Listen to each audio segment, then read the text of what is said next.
Nous sommes la France insoumise, car nous voulons nous faire entendre. Quel est ton cri?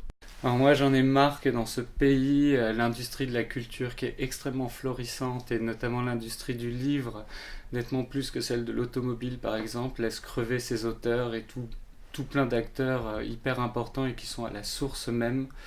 Et d'ailleurs ça se fait au détriment également des lecteurs. Donc voilà, j'en ai juste marre et je me demande ce qui va se passer autour de ça. Ensemble, agissons.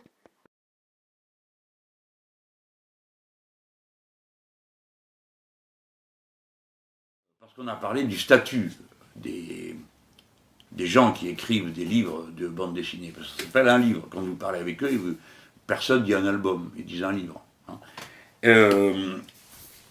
Et bon, plus du tiers, ou je crois, si je me souviens bien, vivent dans la pauvreté. Alors ça va pas ça les gars, c'est pas possible. On peut pas continuer comme ça. Est-ce que vous avez compris une chose? Vous ne pouvez pas faire une société créative si vous ne commencez pas par accumuler avant de la capacité à créer. Nous allons étendre le régime des intermittents à l'ensemble des acteurs de la culture qui le souhaitent. Et en tout cas, l'intermittence devient un moyen, non pas de survie, mais de vie des artistes. Il faut arrêter de tergiverser, papoter, tout ça, c'est fini.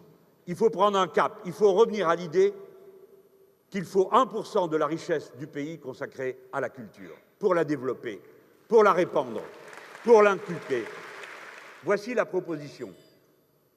Elle ne tombera plus jamais dans un domaine public autre que commun. Je m'explique.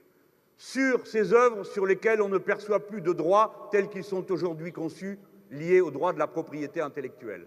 Lorsqu'on aura passé le délai, 30 ans, 40 ans, 70 ans d'après l'Union européenne, qui veut à tout prix que les éditeurs puissent, quelle que soit l'édition, ramasser le plus longtemps possible, le plus possible.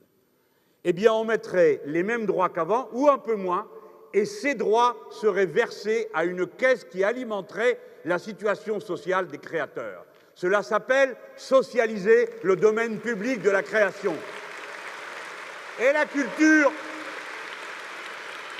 c'est pas comme les boulons, c'est pas comme les dindons. Non, pas les dindons, ça rimait, c'est pour ça. La culture, c'est une petite fleur fragile, ça pousse dans les esprits. Il ne faut pas brutaliser les gens, sinon ça ne vient pas. Et pour qu'il y ait quelque chose qui vienne, il faut d'abord qu'on en ait mis beaucoup. Il faut avoir d'abord beaucoup entendu de musique, d'abord avoir vu des pièces de théâtre, d'abord avoir lu des livres, d'abord avoir regardé des statues, etc., etc., etc., etc.